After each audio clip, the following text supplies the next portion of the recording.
Assalamualaikum warahmatullahi wabarakatuh.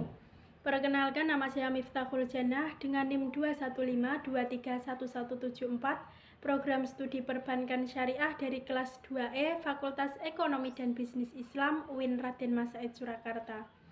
Di sini saya akan bercerita mengenai perjanjian Giyanti dan terbelahnya Jawa untuk menuntaskan sebuah tugas mata kuliah Islam dan Budaya Jawa.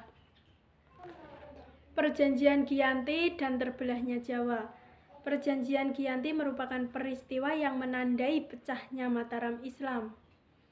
Awal mula kisah perpecahan kerajaan di Jawa ini bermula dari pertikaian antar keluarga yang disebabkan politik adu domba VOC. Konflik saudara tersebut melibatkan Susuhunan Pakubuwono II, Pangeran Mangkubumi, dan Raden Mas Said alias Pangeran Sambernyawa. Berdasarkan silsilahnya, Pakubuwono II atau raja pendiri dari Kasunan Surakarta dan Pangeran Mangkubumi adalah kakak beradik yang merupakan sama-sama putra dari Amangkurat V. Sedangkan Raden Mas Said merupakan salah satu cucu Amangkurat V, atau lebih tepatnya ialah keponakan dari Pakubuwono II dan Pangeran Mangkubumi. Raden Mas Said sendiri meminta haknya sebagai pewaris tahta Mataram yang diduduki oleh pamannya, yakni Pakubuwono II.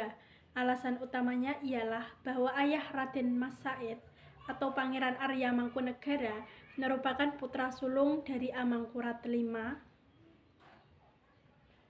Oleh karenanya, Arya Mangkunegara lah yang seharusnya menjadi Raja Mataram meneruskan Amangkurat V.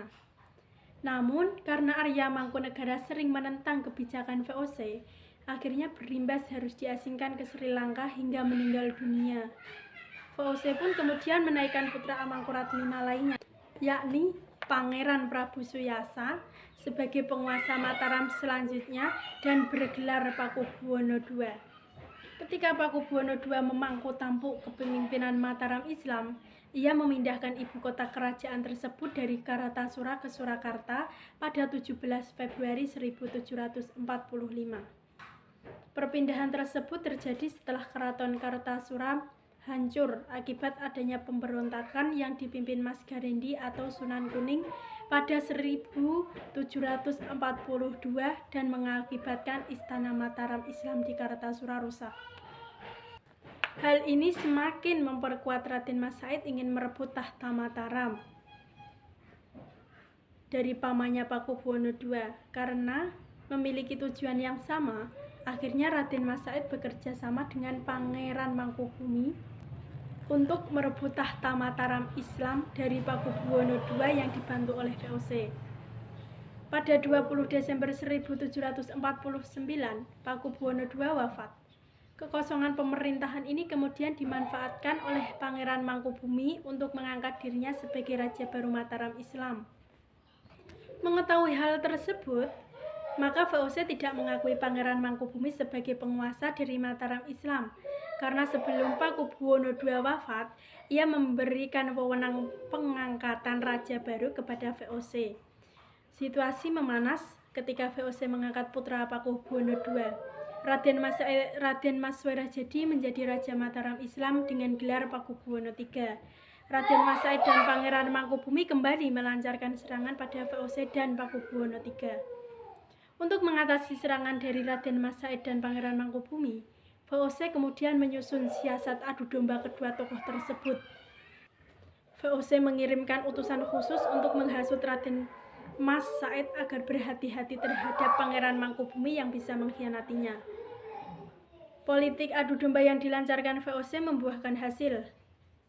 Pada tahun 1752 terjadi perselisihan antara Pangeran Mangkubumi dan Raden Mas Said. Hal ini kemudian dimanfaatkan oleh VOC untuk berunding dengan Mangkubumi. VOC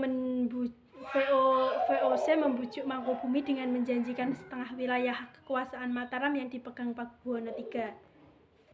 Pada 22-23 September 1754, VOC mengadakan perundingan dengan mengundang Pakubuwono III dan Pangeran Mangkubumi untuk membahas pembagian wilayah kekuasaan Mataram. Gelar yang akan digunakan kerjasama VOC dengan Kesultanan. Perundingan ini akhirnya mencapai kesepakatan dengan ditandatanganinya Perjanjian Giyanti pada 13 Februari 1755 yang membagi Kerajaan Mataram Islam menjadi dua bagian, yaitu Kasunanan Surakarta dan Kasultanan Ngayogyakarta. Setelah Perjanjian Giyanti ditandatangani, maka Pangeran Mangkubumi pun mendapat setengah wilayah Mataram Islam yang kemudian memunculkan kerajaan baru bernama Kasultanan Ngayogyakarta Hadiningrat. Pangeran Mangkubumi lalu mendeklarasikan sebagai raja dengan gelar Sri Sultan Hamengkubuwono I. Dengan demikian, maka riwayat kerajaan Mataram Islam telah berakhir baik secara de facto maupun de jure. Sebagai wujud nyata di mana telah berlangsungnya kesepakatan atas Perjanjian Giyanti ini, maka dibangunlah Monumen Perjanjian Giyanti di Karanganyar, Jawa Tengah. Wujud situs ini berupa batu prasasti dan juga terdapat pohon beringin. Cukup sekian cerita Perjanjian Giyanti dan terbelahnya Jawa dari saya. Jika ada kata-kata yang kurang berkenan di hati, saya mohon maaf. Terima kasih. Wassalamualaikum warahmatullahi wabarakatuh.